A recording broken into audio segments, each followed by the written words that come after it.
بسم اللہ الرحمن الرحیم وانزلنا علی عبدنا یوم الفرقان یوم التقى الجمعان صدق اللہ مولانا العظیم۔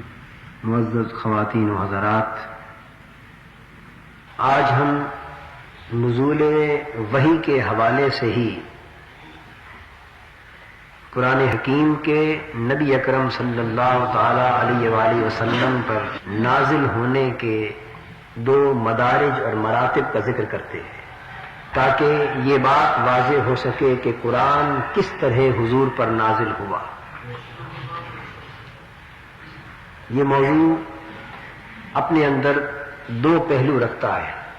ایک تو یہ کہ قرآن کا نازل ہونا کن کن مرتبوں اور مرحلوں میں سے گزرا، اور دوسرا یہ کہ قرآن حضور پر کس کس کیفیت اور کس کس حالت میں نازل ہوتا رہا، یعنی نزول قرآن کے مراحل کیا تھے اور نزول قرآن کی کیفیات کیا تھی۔ تو جہاں تک تو نزول قرآن کی کیفیات کا تعلق ہے وہ ہماری آج کی گفتگو سے خارج ہے، یہ ایک الگ موضوع ہے، اس پر انشاءاللہ آگے چل کر کسی موقع پر میں تفصیل سے عرض کروں گا۔ آج صرف اس قدر عرض کرنا ہے کہ باری تعالیٰ نے قرآن پاک کی اس آیہ کریمہ میں جس کا ایک حصہ میں نے ابھی تلاوت کیا، یہ ارشاد فرمایا کہ جو لوگ اللہ پر ایمان لاتے ہیں اور اس قرآن پر ایمان لاتے ہیں جو اللہ نے اپنے مقرب اور اپنے برگزیدہ خاص بندے کے اوپر نازل کیا، یوم الفرقان، کس دن نازل کیا؟ وہ اس دن نازل کیا جس دن حق اور باطل کو جدا جدا کر دیا گیا تھا، جس دن خیر و شر، نیکی و بدی اور ایمان اور کفر کو بالکل ممتاز اور ممیز کر دیا گیا تھا۔ وہ دن جو حق و باطل کو الگ کرنے والا دن تھا، اس دن نازل کیا گیا قرآن کو اللہ کے برگزیدہ محبوب بندے پر۔ اور وہ دن کون تھا جس کو یوم الفرقان کہا، یعنی حق اور باطل میں فرق کرنے والا دن۔ اس کی خود قرآن ہی نے تعریف کرتے ہوئے کہا کہ یوم التقى الجمعان، یہ وہ دن تھا جس دن دو لشکر آپس میں ٹکرا گئے تھے، جس دن دو فوجیں، یعنی ایک اللہ کا دین بلند کرنے والی فوج تھی، ایک سمت اللہ کے رسول کے سچے جانثاروں اور غلاموں کی فوج تھی، اور دوسری طرف شمع دین مصطفی کا چراغ بجھانے والی فوج تھی۔ ایک طرف کفار و مشرکین عرب تھے اور ایک طرف انصار و مہاجرین مومنین تھے۔ یہ دو فوجیں غزوہ بدر میں 17 رمضان المبارک کو جب سب سے پہلے معرکہ آرا ہوئی تو اس سب سے پہلی فتح اسلام کے دن کو اللہ نے یوم الفرقان کے ساتھ تعبیر کیا۔ یہ یوم الفرقان کیوں قرار پا گیا؟ یوں تو کئی معرکے ہوئے ہیں صحابہ اور مشرکین کے درمیان، یوں تو حق و باطل کے مابین کئی تصادم، کئی جنگیں ہوئیں، لیکن وہ کون سا خصوصی سبب تھا جس نے غزوہ بدر کے 17 رمضان المبارک کے دن کو اللہ کی زبان سے یوم الفرقان ہونے کا شرف عطا کر دیا؟ اس کا سبب سوائے اس کے اور کچھ نہ تھا کہ اس وقت تک ہمارے آقا صلی اللہ تعالی علیہ وآلہ وسلم کی کاوش سے کم و بیش 313 سچے غلام ایسے تیار ہو سکے تھے جو سر بکفن ہو کر اپنی جانوں کا نذرانہ پیش کرنے کے لیے حضور کے ہمراہ آ گئے تھے۔ معرکہ بدر بپا ہے، 313 حضور کے غلام حضور کے جھنڈے کے تلے کھڑے ہیں اپنی جان ہتھیلیوں پر لے کر، اور دوسری سمت 1000 سے زائد مسلح کافروں کی فوج دین مصطفی کی چمکنے والی شمع کو ہمیشہ ہمیشہ کے لیے بجھا دینے پر تلے ہوئے ہیں۔ ایک طرف اسلحہ ہے، ایک طرف بغیر اسلحے کے صرف جوش ایمانی ہے، ایک طرف فوج کی کثرت ہے اور ایک طرف چند حضور کے غلام اللہ پر بھروسہ رکھ کر حضور کے قدموں میں جان نثار کر دینے کی امنگ لے کر آئے ہیں۔ اس ماحول کو دیکھ کر آقا دو جہاں کے دونوں ہاتھ اللہ کی بارگاہ میں اٹھ گئے۔ معرکہ بدر بپا تھا، حضور کے ہاتھ اٹھ گئے، اتنے اٹھے اور وہ اٹھتے ہوئے ہاتھ اتنے بلند ہو گئے، اتنی بےتابی پیدا ہو گئی آقا کی زبان میں، اتنی درد، اتنا سوز پیدا ہو گیا حضور کی دعا میں کہ اس کیفیت دعا میں یہ خیال بھی نہ رہا کہ آقا کی کملی شانوں سے نیچے گر گئی، اور حضور عرض کرنے لگے باری تعالیٰ میری یہ ساری کی ساری 313 افراد پر مشتمل پونجی ہے، یہ ساری پونجی لے کر آج تیرے دین کے کلمے کو بلند کرنے کے لیے میں معرکہ بدر بپا کرنے کی خاطر آ گیا ہوں، یہی پونجی تھی میری جو میں نے تیری بارگاہ میں پیش کر دی، آج اگر یہ لٹ گئے، آج اگر ان کو شکست ہو گئی تو سن لے کہ صفحہ ہستی پر تیرا نام لینے والا کوئی نہ ہوگا۔ نبی اکرم صلی اللہ تعالی علیہ وآلہ وسلم کی زبان اقدس سے ان کلمات کا ادا ہونا تھا کہ باری تعالیٰ نے جواب دیا، میرے پیارے حبیب تو اتنا پریشان ہو کر دعا کیوں کرتا ہے؟ تو آج اگر اپنی اس پونجی کو ہماری بارگاہ میں پیش ہی کر دیا ہے تو پھر ہماری محبت، ہماری غیرت اور ہماری مدد کا منظر دیکھ۔ حکم ہوا کہ اے قدسیان فلک، میرے حبیب کے صحابہ کے پاس تلواریں نہیں، تم تلواریں اٹھا کر میدان بدر میں اتر جاؤ، جنگ میرے مصطفیٰ کے صحابی لڑیں گے لیکن تلواریں تمہاری چل رہی ہوگی۔ تو حضور کی دعا کا نتیجہ یہ ہوا کہ میدان بدر بپا تھا، صحابہ تلوار اٹھاتے تھے لیکن ان کی تلوار چلنے سے پہلے کافر کی گردن کٹ کے نیچے گر جاتی تھی۔ صحابہ نے پوچھا آقا آج تک ہم اس ماجرا کو نہیں سمجھ سکے کہ ہماری تلوار ابھی کافر کی گردن تک پہنچنے بھی نہ پاتی تھی کہ اس کا سر قلم ہو جاتا تھا، ہم آج تک اس کا سبب نہیں سمجھ سکے۔ حضور فرمانے لگے میرے غلاموں تمہیں کیا خبر، یہ مصطفیٰ کی دعا کی تاثیر تھی، اگر اس میدان میں آج اللہ کے فرشتوں کی تلواریں نہ چلتی اور تم لٹ جاتے تو پھر قیامت تک اللہ کے دین کا نام لینے والا کوئی نہ بچتا۔ تو چونکہ یہ وہ دن تھا جس دن حضور کی دعا اسلام کے کام آ گئی، جس دن کندھوں سے حضور کی کملی کا گر جانا دین کا سہارا بن گیا، جس دن اللہ کے فرشتوں کا مسلح ہو کر اتر آنا ابد الاباد تک شجر نبوت کے قیام اور اس کی بقا کی ضمانت بن گیا۔ اس خاطر 17 رمضان المبارک کے اس مقدس دن کو اللہ نے قرآن میں یوم الفرقان کا نام دے دیا کہ رمضان المبارک کی 17 تاریخ اسلام کے اندر وہ اہمیت رکھتی ہے کہ شاید کوئی دن بھی اس اعتبار سے اس کا بدل نہیں ہو سکتا۔ فرمایا انزلنا علی عبدنا یوم الفرقان، یہ دن، یہ معرکہ تو بپا ہونے والا تھا، یہ معرکہ تو بہت بعد میں بپا ہونے والا تھا۔ پیارے وہ کئی سال بعد جب تیرے ہاتھ ہماری بارگاہ میں اس انداز کے ساتھ دعا کے لیے اٹھیں گے، جب تیری کملی اتنی وارحانہ پن کے ساتھ تیرے کندھوں سے نیچے سرکے گی، ہمیں آنے والے دن کا وہ منظر یاد آ رہا ہے، اس لیے ہم تجھ پر قرآن کے نزول کا آغاز بھی اسی دن سے کرتے ہیں جس دن کبھی تیرے دعا اٹھیں گے اور تیری کملی گر جائے گی۔ تو گویا جس دن بدر کا معرکہ بپا ہونا تھا، 14 سال بعد، کتنی مدت بعد؟ 14 سال بعد جو معرکہ بدر بپا ہونا تھا، اس دن کو اللہ نے پہلی وحی کے نزول کے لیے منتخب کر لیا۔ قرآن پاک بیان کرتا ہے کہ اللہ نے اپنے برگزیدہ اور محبوب بندے پر قرآن اس دن اتارا جس دن معرکہ بدر بپا ہونے والا تھا۔ اللہ اکبر۔ اب یہاں ایک سوال پیدا ہوتا ہے کہ اس جگہ تو یہ بیان آ گیا کہ قرآن 17 رمضان المبارک کو اتارا گیا، یعنی یوم بدر کو اتارا گیا۔ دوسری جگہ قرآن میں ارشاد ہے انا انزلناہ فی لیلۃ القدر، ہم نے اس قرآن کو لیلۃ القدر میں نازل کیا ہے۔ انا انزلناہ فی لیلۃ مبارکۃ انا کنا منذرین فیہا یفرق کل امر حکیم۔ ہم نے یہ قرآن تو برکت والی رات میں اتارا ہے، جس رات ہر کام کا فیصلہ کر دیا جاتا ہے۔ تو گویا ایک مقام یہ واضح کرتا ہے کہ قرآن شب قدر میں اتارا گیا، ایک مقام یہ واضح کرتا ہے کہ قرآن شہر رمضان الذی انزل فیہ القرآن، رمضان کا مہینہ وہ مہینہ ہے جس میں قرآن اترا۔ یہ تو عمومی بات ہو گئی نا۔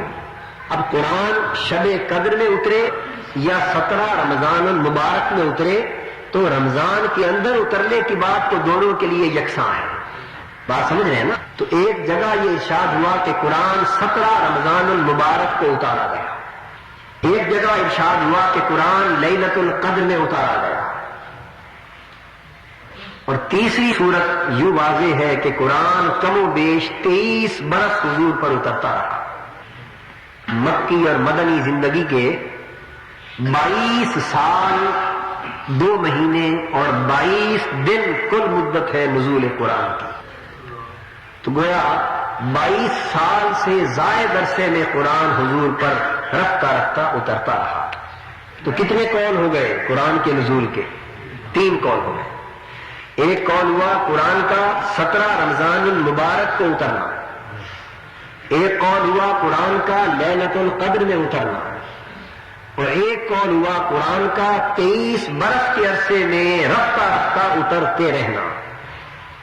اب یہاں سوال پیدا ہوتا ہے کہ ان 3 اقوال کی باہمی مطابقت کس طرح ہوگی؟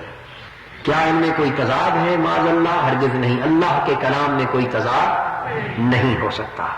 تینوں باتیں حق ہیں، تینوں قول حق ہیں، چونکہ بات حضور پر نزول وحی کے آغاز کی ہو رہی ہے، یعنی ہمارا بیان سیرت اور بیان سمانح مصطفی صلی اللہ علیہ وآلہ وسلم چونکہ اسی جگہ تک پہنچا ہوا ہے، تو بات حضور پر نزول وحی کی ہو رہی ہے، لہذا اس نقطے کو واضح کر کے آگے چل سکیں گے کہ نزول وحی کب ہوا، شب قدر کو ہوا، 17 رمضان کو ہوا، یا 23 برس مسلسل ہوتا رہا، قرآن نازل کب ہوا۔ اس نقطے کو سمجھنے کے لیے اس طرف آپ کو توجہ کرنی ہوگی کہ نزول قرآن کی 2 قسمیں ہیں، نزول قرآن کی 2 قسمیں ہیں، ایک کو انزال قرآن کہا جاتا ہے اور ایک کو تنزیل قرآن کہا جاتا ہے۔ ایک کو انزال قرآن کہتے ہیں اور ایک کو تنزیل قرآن کہتے ہیں۔ معنی دونوں کے لغت کے اعتبار سے کبھی جدا بھی ہوتے ہیں اور کبھی ایک ہی معنی میں دونوں بطور مترادف کے استعمال ہو جاتے ہیں، لیکن بالعموم اہل علم نے اصطلاحاً بات کرتے ہوئے انزال قرآن اور تنزیل قرآن میں فرق قائم کیا ہے۔ وہ فرق یہ ہے کہ قرآن کا بیک وقت سارا کا سارا اتر جانا اس کو انزال قرآن کہتے ہیں، اور قرآن کا ٹکڑوں ٹکڑوں میں رفتہ رفتہ تھوڑا تھوڑا کر کے تدریجاً اترتے رہنا اس کو تنزیل قرآن کہتے ہیں۔ دونوں کا ذکر قرآن میں موجود ہے۔ نحن نزلنا علیک الذکر وإنا لہ لحافظون، ہم نے آپ پر ذکر یعنی قرآن اتارا ہے اور پیارے حبیب ہم ہی قیامت تک اس کی حفاظت کرنے والے ہیں۔ انا نزلنا علیک الکتاب تبیانا لکل شیء، پیارے وہ ہم ہیں کہ ہم نے یہ قرآن یہ کتاب آپ پر اتاری ہے، اور ایسی کتاب نہیں اتاری جو کسی شے کی خبر دے اور کسی کی خبر نہ دے، بلکہ تبیانا لکل شیء، ازل سے ابد تک کائنات میں جو کچھ ہے اس کی خبر یہی قرآن دے رہا ہے۔ اب یہ ظرف کی بات ہے، یہ سوچ اور سوچ کی بات ہے، یہ اپنے اپنے فہم و ادراک کی بات ہے، یہ اپنے اپنے سینے کے انشراح کی بات ہے، یہ اپنے اپنے دل کے کھل جانے کی بات ہے۔ کسی کو قرآن سے کچھ بھی نہیں ملتا اور کسی کو قرآن سے سب کچھ میسر ہے، یعنی کوئی وہ ہے جو مسائل کو بھی قرآن سے نہیں سمجھ سکتے، اور عبداللہ ابن عباس کچھ وہ ہے جو کہتے ہیں کہ اگر اونٹ کی رسی بھی گم ہو جائے تو وہ بھی قرآن کو پڑھ کے تلاش کر لیتے ہیں۔ یہ اپنے اپنے نصیب کی بات ہے۔ قرآن ہر ایک کے لیے یکساں ہے، لیکن کوئی قرآن سے کتنا فیض پا رہا ہے یہ طلب کی بات ہے، یہ انشراح صدر کی بات ہے۔ جس کا سینہ خدا نے جس قدر کھول دیا اسی قدر قرآن کی معرفتیں اس پر آشکار ہو گئی۔ اور پھر کچھ وہ بھی ہیں جو قرآن پڑھتے ہیں لیکن گمراہی پاتے. یضل بہ کثیرا ویہدی بہ کثیرا. قرآن تو ایک ہی ہے لیکن کوئی اسی قرآن کو پڑھ کر گمراہ ہو رہے ہیں, کوئی اسی قرآن کی تمثیل سے ہدایت پا رہے ہیں. قرآن تو اللہ کی ایک باران رحمت ہے, قرآن بارش ہے. اگر زمین بن چکی ہو تو پھر بنی ہوئی زمین پر بارش پڑے تو پھر سبزہ اگتا ہے. اگر زمین گندی ہو تو بارش پڑے تو پھر بدبو اور تعفن اٹھتا ہے. اس لیے زمینیں بن جائے تو پھر قرآن ہدایت کے درخت اگا دیتا ہے. زمینیں بگڑی ہوئی اور بنجر ہو تو پھر قرآن کی بارش پڑتی ہے لیکن پھر بھی کچھ نصیب نہیں ہوتا. اس لیے قرآن سے اصل فیض پانے والوں اپنے سینوں کو, اپنے دل کی زمین کو قرآن کے علم کی بارش اترے تو اس سے سبزہ ہوگے, اس سے معرفت کے درخت ہوگے, اس سے عرفان کے پھول اگے, اس سے اللہ کی عطا کردہ علم لدنی کے برگبار پیدا ہو. معتزلہ بھی قرآن ہی پڑھتے تھے, گمراہ ہو گئے. مرجئہ بھی قرآن ہی پڑھتے تھے, گمراہ ہو گئے. باطنیہ بھی قرآن ہی پڑھتے تھے, گمراہ ہو گئے. خارجی بھی قرآن ہی پڑھتے تھے, گمراہ ہو گئے. کتنی الہاتی تحریکیں اسلام کی تاریخ میں ایسی ابھری جس نے قرآن سے اپنے نقطہ نظر کو ثابت کرنے کی کوشش نہ کی, لیکن ہر کوئی گمراہ ہوتا رہا. قرآن سے ہدایت اسی کو ملی جس نے اپنے سینوں کو قرآن کے قابل کر لیا تھا. میں عرض یہ کر رہا تھا کہ قرآن یک بارگی اتر آئے تو اسے انزال کہتے ہیں, اور تھوڑا تھوڑا کر کے تدریجاً اترے تو اسے تنزیل کہتے ہیں. اور یہ نزول قرآن کی صورتیں ہیں. تو اب ان تین اقوال کی باہمی مطابقت یہ ہوگی کہ اللہ رب العزت نے قرآن مجید الحم سے والناس تک پورا کا پورا قرآن شب قدر میں, رمضان المبارک کی اس برکت والی رات میں جس کو لیلہ مبارکہ بھی کہتے ہیں, جسے لیلہ قدر بھی کہتے ہیں, برکت والی رات کو اللہ نے منتخب کیا اور باری تعالیٰ نے لوح محفوظ سے پورا کا پورا قرآن اس لیلہ قدر میں آسمان دنیا کے بیت العزت پر اتار دیا. یہ قرآن کا انزال تھا, یہ نزول قرآن کا پہلا درجہ تھا, یہ نزول قرآن کا پہلا درجہ تھا. جب رسول اکرم صلی اللہ تعالی علیہ وآلہ وسلم کی بعثت نہیں ہوئی تھی, حضور پر قرآن نازل ہونا شروع نہیں ہوا تھا. اس تنزیل سے پہلے اللہ نے یہ قرآن الحم سے والناس تک پورا کا پورا لوح محفوظ میں جو محفوظ تھا وہاں سے آسمان دنیا پر ایک عزت والا مقام ہے جس کو بیت العزت کہتے ہیں. تو اللہ رب العزت نے اپنے دست قدرت سے لوح محفوظ سے اس پورے قرآن کو لیلۃ القدر میں آسمان دنیا پر اتار دیا اور کہا, جبرائیل میرا سارا قرآن اب بیت العزت پر آسمان دنیا پر آ گیا, اب میرے حبیب کی بعثت کا وقت آ گیا ہے.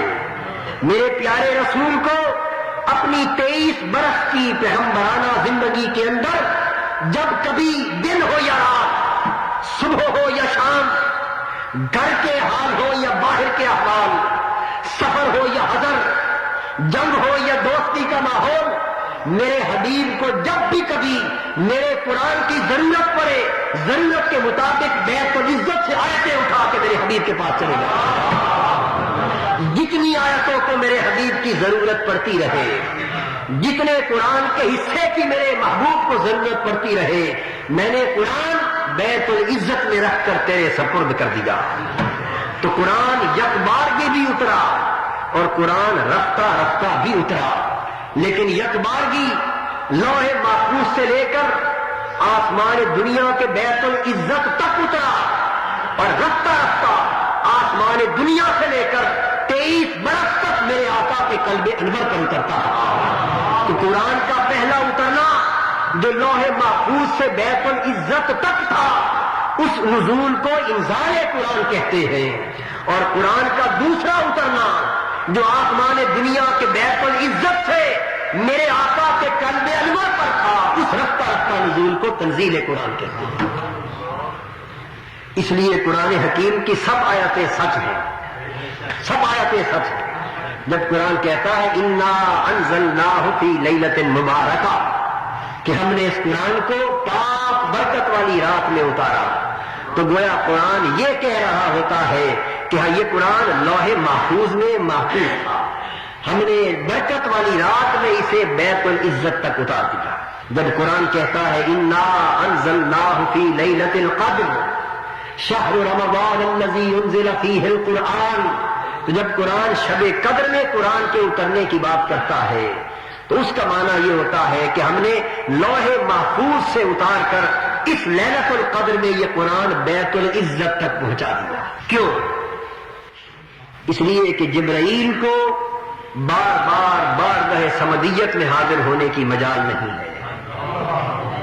جبرائیل کو، حضور کو تو قرآن کے نزول کی رات کے 12 بجے بھی ضرورت پڑ سکتی، صحابی آ گئے، آقا یہ مسئلہ درپیش ہو گیا، اس کا حل کیا ہے، اور آیات جبرائیل نے لے کے اترنا ہے۔ حضور کو تو قرآن کی ضرورت سفر میں بھی پڑ سکتی ہے، حضر میں بھی پڑ سکتی ہے۔ جبرائیل میرا حبیب تو صبح و شام جب چاہے گا قرآن طلب کرتا رہے گا، لیکن تو کب کب میری بارگاہ میں بار بار آتا رہے گا۔ اب جبرائیل کی مجال نہیں کہ وہ ہر گھڑی بارگاہ صمدیت میں جا سکے، اس لیے اللہ نے قرآن کو بیت العزت تک پہنچا دیا تاکہ حضور طلب کریں اور جبرائیل بیت العزت سے اٹھا کر حضور کے قلب پر انتقال کرے۔ تو گویا انزال کا مرحلہ بھی میرے آقا کی تکریم کو ثابت کرنے کے لیے تھا۔ یہ نقطہ آپ کو سمجھ آیا یا نہیں آیا؟ یعنی حضور کو تو چلتے ہوئے بھی قرآن کی ضرورت پڑ سکتی، کیسے پڑتی تھی؟ یعنی کوئی شخص مر گیا، ورثاء کی وراثت کا مسئلہ درپیش آ گیا، سفر کا معاملہ ہے، صحابہ نے عرض کیا یا رسول اللہ صلی اللہ تعالی علیہ وآلہ وسلم اب فلاں مر گیا ہے، وراثت کس طرح تقسیم کرے؟ حضور کو طلب ہوئی کہ اب قرآن کی آیتیں اترے تاکہ وراثت کا قانون دیا جائے، اور قرآن اگر بیت العزت میں نہ ہو، قرآن بارگاہ صمدیت میں ہی ہو، تو حضور کو تو طلب ہو گئی، لیکن جبرائیل کس طرح اس بارگاہ میں جائے؟ وہ جبرائیل حضور کی بارگاہ میں تو بڑی گھڑی آ سکتا ہے، جبرائیل جو حضور کی بارگاہ میں بھی بغیر اجازت کے قدم نہیں رکھتا، وہ بارگاہ صمدیت میں بے تکلفی کے ساتھ کس طرح جا سکتا ہے؟ اس لیے سارا کا سارا قرآن لوح محفوظ سے بیت العزت پر یک بار بھی منتقل کر دیا۔ یہ تھا انزال قرآن۔ اور جب کبھی حضور کو ضرورت ہوئی، جب کبھی حضور کو طلب ہوئی، تو پھر حسب ضرورت کبھی 2 آیتوں کی طلب تھی تو جبرائیل صرف 2 آیتیں لے کر حضور کے پاس آ گئے۔ یہ جو کچھ عرض کر رہا ہوں اس کے پس منظر میں حدیث کی کتب ہیں، تفسیر کی کتب ہیں، ائمہ محدثین کی تحقیقات ہیں، آراء ہیں، ہر شے کتب حدیث و تفسیر میں مندرج ہے۔ 2 آیتوں کی طلب ہوئی، جبرائیل 2 ہی آیتیں لے کر حضور کے قلب انور پر اترا۔ کبھی 3 آیتوں کی طلب ہوئی تو جبرائیل 3 آیتیں لے کے اتر آئے۔ کبھی 5 آیتوں کی ضرورت پڑی تو جبرائیل 5 آیتیں لے کے اتر آئے۔ کبھی 10 آیتوں کی ضرورت ہوئی تو جبرائیل 10 آیتیں لے کے اتر آئے۔ الغرض جس قدر آیتوں کی ضرورت ہوتی جبرائیل امین اسی قدر آیتیں لے کر حضور کے قلب انور پر اتر آتے۔ فَإِنَّهُ نَزَّلَهُ عَلَىٰ قَلْبِكَ بِإِذْنِ اللَّهِ۔ اب خود جبرائیل کو اترنے کی بھی مجال نہ تھی، یہ بھی اللہ کا اذن تھا کہ جبرائیل جب میرا حبیب قرآن کی ضرورت محسوس کرے تو قرآنی آیات لے کر میرے حکم سے میرے حبیب کے دل پر القاء کر دے۔ قرآنی آیات اللہ کے اذن سے جبرائیل امین حضور کے قلب انور پر القاء کرتے تھے۔ حاضرین محترم، اس کے بعد اسی سے متعلق کئی اور ضروری پہلو تھے، لیکن میں نہ تو انہیں اختصار سے بیان کر کے موضوع کا لطف ختم کرنا چاہتا ہوں، اور نہ اگر اسے جاری رکھوں تو پھر وقت جو ہے وہ زیادہ ہو جائے گا، تو لہذا آج کی گفتگو میں انہی کلمات پر ختم کرتا ہوں۔ وما علینا الا البلاغ۔